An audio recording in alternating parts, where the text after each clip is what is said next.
कैसी बातें कर रही हो? आपने उसे मंदिर भी नहीं जाने दिया। क्या हर दिन वो इसी कमरे में कैद रहे ये जरूरी है? मैं घर संभालती हूँ, मुझे पता है कि घर की बहू को घर में रहना चाहिए या घर से बाहर रहना चाहिए। अगर घर की बहू घर के बाहर चली जाएगी तो घर की इज्जत मिट्टी में नहीं मिलेगी। माँ, आपने कभी सोचा है, आप बाहर जाती हैं, मंदिर जाती हैं, बाजार जाती हैं, कभी उसका भी तो मन करता होगा घर से बाहर निकलने का, अपने तरीके से जीने का। बहू घर की दहलीज पे कैद नहीं, घर की शान होती है माँ। आप उसे बंद करके घर नहीं, उसका दिल तोड़ रही है माँ। हाँ बेटा, शायद तू सही कह रहा है।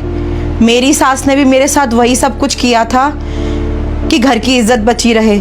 उसने भी मुझे घर से बाहर कभी नहीं जाने दिया।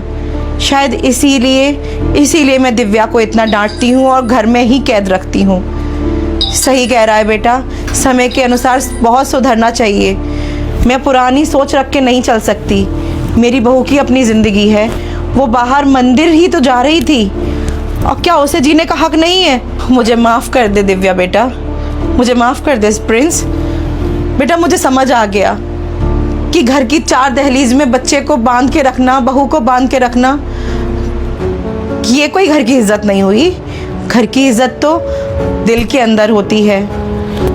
मुझे माफ़ कर दे बेटा, तू जा, जहाँ जाना चाहती है जा।